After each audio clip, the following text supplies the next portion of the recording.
Hi everybody, my name is Mr. Francy and welcome back to Mr. Francy Reads.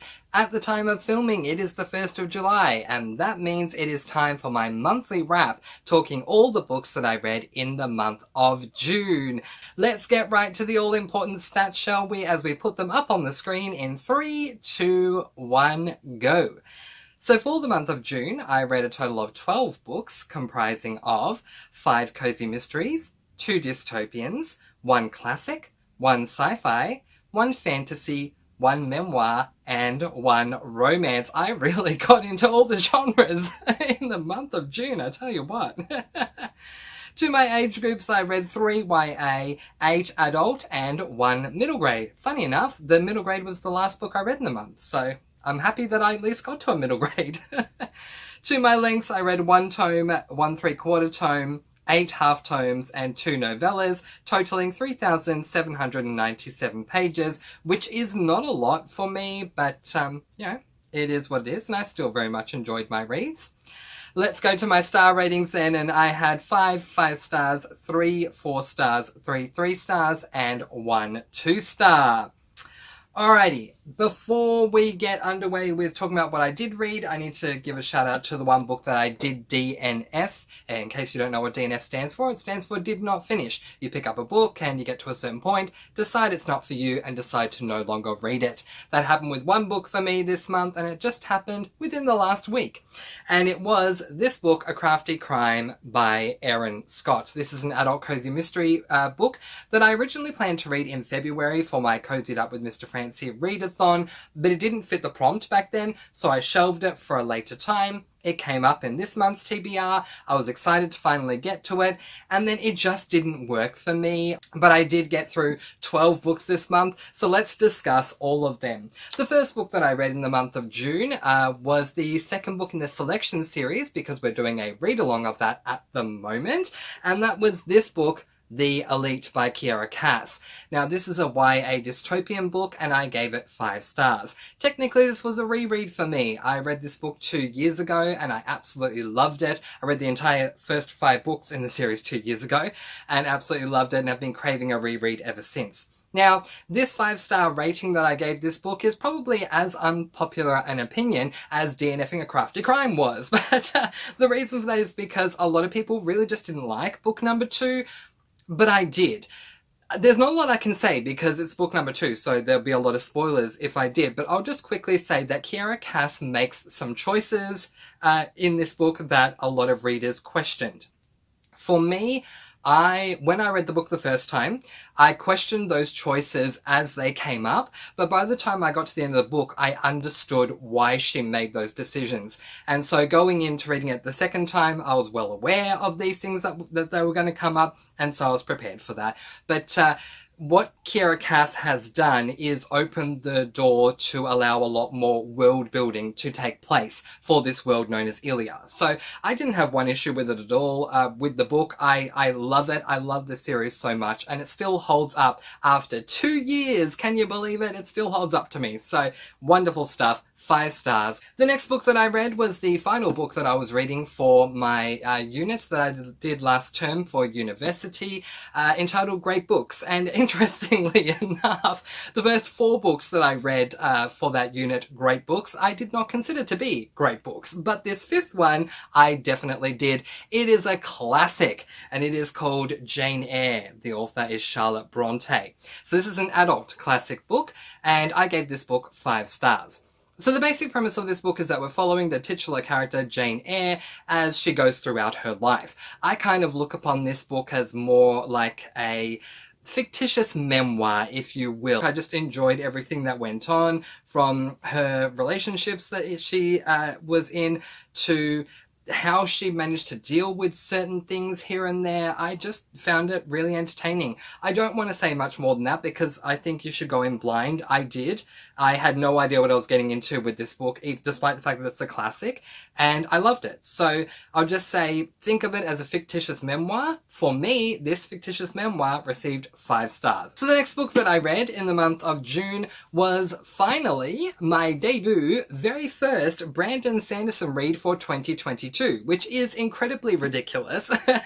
And depending on how long you've known me, you would know that, because in 2020, beginning in February of 2020, all the way through to and including December of 2021, at the very least, every month between those dates, I read at least one Brandon Sanderson book, if not two. And then this year, January, February, March, April, May goes by and I haven't picked up any Sanderson stuff. And then I finally did in the month of June with the third book in the Skyward series, Cytonic. So this is a YA sci-fi series. I loved book one, Skyward. Book two, I felt like it threw way too much at me at once. And book three, I just felt like it didn't throw enough at me at all. I actually found the read to be relatively boring. In fact, I had a lot of issues with the protagonist in this book, Spencer. And that is Spencer, spelled S-P-E-N-S-A, and not Spencer, S-P-E-N-C-E-R. I love the side characters. We have an artificially intelligent being. I just love their personality, and they have me laughing pretty much all the way through the book. And I think that accounts for the higher rating that I gave it, the 3.5 stars. As for Spencer and her own journey in this book, it just didn't work for me. The book opens up with Spencer crash landing somewhere, basically. She doesn't know where she is and she's got to find her way back. 3.5 stars from me. The next book that I picked up was the first book in a series that is on my SAS list. It is the only romance series on my SAS list, and that is the Shopaholic series by Sophie Kinsella. So I read book one in June, which was this book, Confessions of a Shopaholic. And I gave this book 3.5 stars. So this is an adult romance book, and obviously being book one, it is the setup for the series. We are following a woman by the name of Becca. So we're following this woman, and the book literally opens up with literal receipts showing her that she's in debt on multiple credit cards, and she decides to ignore this and move on with her life. But then she gets inundated with all these invoices, and she gets really paranoid and decides eventually, okay, she's going to do what she can to pay off these credit card debts. Here came my problem. I thought that the premise, the setup for this book as well as series sounded amazing, and yet Becky to me is an incredibly annoyingly ditzy character, and that really got to me. But this book, number one, didn't quite land for me. And unfortunately, I have been told by others who have read the series that book one and two is where Becky is at her best. So doesn't fill me with high hopes. No. But I am going to read book two next month, and we'll see how we go from there. But 3.5 stars from me for book one. So the next book that I picked up helped me to continue on with another series that I have on my SAS list, which is the Spellford Cove series. And this is book number 3 that I read in the month of June, A Baker's Coven by Samantha Silva, as I'll say, book number 3 in the Spellford Cove series. So this is an adult cozy mystery series revolving around our protagonist, whose name is Robin, who, there's more to her than meets the eye. She is a witch, but not only is she a witch, she's a particular genre, if you will, of witch, which is the genre, the category of being a kitchen witch. And I think that's just such a perfect setup for a cozy mystery series. There is a cat on the cover. I always do it, so I have to do it again. Meow meow. Look, this series is fantastic. Book number 1, I really loved the world building, but didn't really care so much for the mystery. Book number 2, I absolutely loved everything about it. We had so much more world building in book 2 than I thought we would. And book number 3 was even more world building. So my only regret is that I have been leaving too much time between reading each book in this series. So in July, this month, I'm going to be reading the remainder of the series, literally one after the other. Books 4, 5, 6, and if it's available, 7. I gave this book 4 stars. So the next book that I read helped me with another series on my SAS list, arguably my favourite cozy mystery series of this year. Can you guess which one? I'm sure you can if you've followed me long enough. It is the next book in the Amish Candy Shop series by Amanda Flower, and I read book number 5 this month, which is called Marshmallow Malice. This is another adult cozy mystery series, and it's just a series that is so utterly delightful. If you are looking for, in my opinion, a quintessential cozy mystery series, this is the way to go. And in this one, she needs to make a, I don't want to spoil it too much because this is a big spoiler, the premise, but she makes a cake that has marshmallow icing, and that's why it's called Marshmallow Malice. Anyway, I absolutely loved this book. I gave it 4.5 stars. I loved everything except for the reveal of who the murderer was. I loved the mystery, loved the cozy side, but once they revealed who it was, I was like, oh, I didn't like that. So I took off 0.5 for that. But I loved everything else. And in this month, in July, I'm going to be reading book 5.5, Candy Cane something.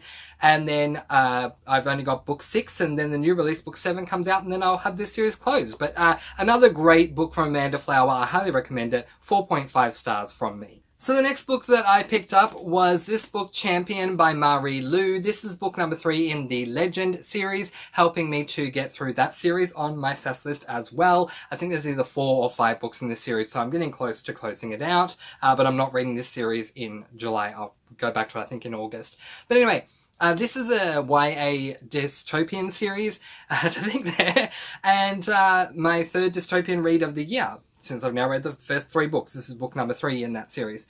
And I loved it. There's really not a lot I can say. The setup is that we are following 2 people in this dystopian world where at a young age, like around 9 or so, you take this aptitude test that's really going to determine the rest of your life and the advantages or disadvantages you'll be served depending upon where you score on this aptitude test. We follow a woman who, when she was 9, scored the highest ever score recorded on this test. And we also follow a man who, when he took the test, scored the lowest score ever recorded in history for the test. So it's great. We're following 2 people who have completely different perspectives because of the way that they grew up, because of their scores, and just everything else that's gone on in this series. I haven't found a thing wrong with it yet. So I gave book 1 5 stars, I gave book 2 5 stars, and book 3 also got 5 stars from me. So the next book that I picked up was helping me with yet another series on my SAS list, which was the Cape Cod Foodie Mystery series by Amy Pershing. I read book number 1 in May, and I thought it was okay. And then I picked up book number 2 in June, and Eggnog to Die For, and I end up feeling, I'll be honest, incredibly disappointed with this book and the series overall. To give it a metaphor, I felt like I was struggling my way through quicksand reading this book. So this is what I put up on Goodreads. It's pretty long, but I'll get as far as I can. I said, for a cozy mystery, this was a very dense read. I just checked what my rating was for book 1, which is called A Side of Murder. I actually gave it 4 stars and I don't remember why, so I'm going to check. And then I said, oh, okay, I gave the book 4 stars because I liked the mystery side of it, but even made the point that it wasn't cozy enough for me. I think putting all of this together, what I've realized about Amy Pershing is that she's probably just not the author for me. Her writing, and this is just to me, is very dense and hard to get through. When it comes to Eggnog to Die For, as well as its predecessor, A Side of Murder, I can't help but be critical because of my own perceptions of what I want a cozy mystery to be. Unfortunately, neither of the first 2 out of 3 books that I've read so far have anything to do with what a cozy mystery is. To me, the reason why the mystery genre created a subgenre for the niche audience called cozy mysteries was in order to be able to create a book or a series that is, as the genre defines, cozy, comfortable to read. And Eggnog to Die For read more to me like a standard mystery, and while that is fine, had I gone into the book knowing that it was a mystery as opposed to a cozy mystery, I think I would have enjoyed this series a heck of a lot more. But because I've read so many cozy mysteries in 2022, I now have a certain expectation of what is to come with it being a cozy mystery book or series. And this series definitely defies that for me, and not necessarily in the best way. So 2.5 stars from me. So the next book that I picked up was also a second book in a series that's on my SAS list, and that is the Silver 6 Crafting Mystery Series by Nancy Haddock. The first book was called Basket Case, and boy did I struggle with that one. So I went into the second book hyperventilating a little bit, let me tell you, metaphorically anyway. And that second book is Paint the Town Dead, by the way, by Nancy Haddock. But rejoice for Nancy Haddock, as I gave this book 3.5 stars. It was so much better. Thank you, Nancy Haddock. Not 4 stars amazing, but definitely 3.5. It bounced like 1.5 stars better than book 1. So wonderful. I'm now really excited to get on to book number 3. So the next book that I picked up is the third book in one of my all-time favourite cozy mystery series that I've read in 2022, and that is the Secrets and Scrabbles series by Josh Lanyon. Book number 3 in that series is this gorgeous book. Look at that beautiful mask on the purple background. It is called Mystery at the Masquerade. This book was so good that I suffered a bookish hangover when I was done. I cannot say anything bad about this book. It got an overwhelming 5 stars from me. I think book 1, Murder at Pirate's Cove, got 3 stars, and book 2, which is just out of picture, but it's Secret at Skull House, I think that got like a 4.5, something like this, but I believe I gave this 5 stars. I did, yeah, 5 stars, because I couldn't fault it at all. So in this series, we are following a man, which is interesting because in cozies, most of the time we follow a woman. But we're following a man in this one called Ellery Page, who just so happens to be gay, which is also not a commonality for cozies, which I love. And in this particular one, Ellery has been invited to a masquerade, a masked ball. And yeah, things go down. And oh my gosh, it was just, there's not one thing that I didn't love about this book. But it's just so much fun. Oh my goodness. An overwhelming 5 stars from me. The next book that I picked up broke my TBR because the next book that I did pick up was A Crafty Crime. And it annoyed me, so I shelved it. And instead I picked up a book that I don't have the physical copy on, so I'll put it up on the screen. This book, which is called Unbreakable by Yelena Dokic. This is, I'm laughing because I know a lot of people have struggled with how to pronounce her name. So her name is pronounced Yelena Dokic. So Yelena Dokic, this is an adult memoir, by the way, adult non-fiction memoir. Yelena Dokic is a former tennis player who used to represent Australia, and then she represented Yugoslavia, and then she came back to Australia. But anyway, in short, I am a bit biased, not for the book, but for the player, because I grew up absolutely loving and fully supporting, I was a big fan, a stan, if you will, of Yelena Dokic. She just had an amazing game, and then that was highlighted when one year at Wimbledon in the first round as a wild card, which meant that she was given a nice handout to be in the main draw. She was very lucky because on her rankings she would not have qualified for it otherwise, so she accepted a wild card. Then she was drawn to play the, at the time, world number 1, Martina Hingis, and she beat Hingis convincingly, like very easily, and Dokic's rose through the rankings and her stardom began to rise.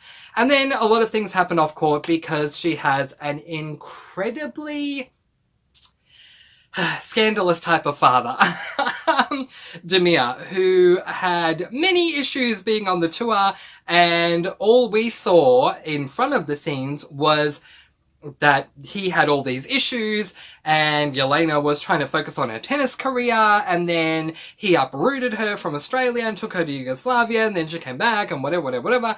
And then eventually Yelena came back to Australia, cutting a long story very short, and she apologised for her time away and how she left everything and all that, and Australia welcomed her back with open arms, and that year or the next year she made it to the quarterfinals of the Australian Open, which was great. But my point is, what we didn't know, yet I suspected, but we didn't actually know for sure until this book was released, is that Yelena was being physically, mentally, psychologically abused by her father behind the scenes. She goes on to talk about one of her biggest highlights being when she made the semi-finals of Wimbledon one year, and she lost in the semis to Lindsay Davenport, and when she went back to the locker room to call her father, he said to her, "Don't come home, you don't have a home anymore, how dare you lose in the semi-finals of Wimbledon, you're a disgrace of a daughter." And honestly, that was one of the most minimal things that he did, which gives you an idea of what this book was like. I am so proud of Yelena for releasing this book, and I am so upset with myself that I waited this long to finally read it. But I gave it 5 stars. If you can deal with the trigger warning of abuse of any kind, then I highly recommend it, because Yelena's book is very real and very raw. She doesn't fluff anything up. It's incredibly real and raw and transparent. And the final book that I read this month was my one middle grade, and that was book number 3 in the Del Toro Quest series, which is on my SAS list as well. Book number 3 is called City of the Rats, and this book is by Emily Rodda. It's middle grade fantasy, and the basic premise of this book is that we have a prince who was coronated. Every time someone is coronated in this world that we're in, they are given this belt for ceremonial purposes, and there are gemstones that were forged by the fantastical folk of the land on this belt. But when this new prince who's become king, whose name is Leaf, goes through his coronation, the gemstones are no longer on the belt. They're missing. So that sets us up for the rest of the series, because there were 7 on there. And so book 1 sets us up for that. And then books 2 to 8 have us trying to locate and track down all these gems. And I love it.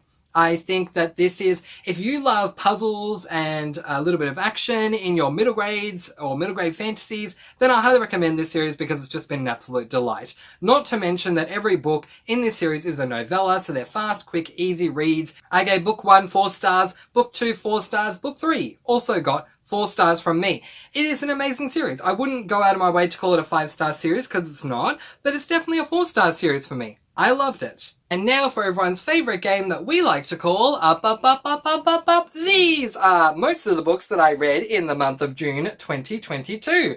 What books did you read in June of 2022? Let's hope they don't collapse in on me, because I love a lot of them and I don't want them to break. What books did you read in June of 2022? Be sure to let me know in the comments section below. But in the meantime, that is it for another month. So let's head on into July. Don't forget, I've got all my faves and non-faves for the first half of the year coming out, so you can look forward to that.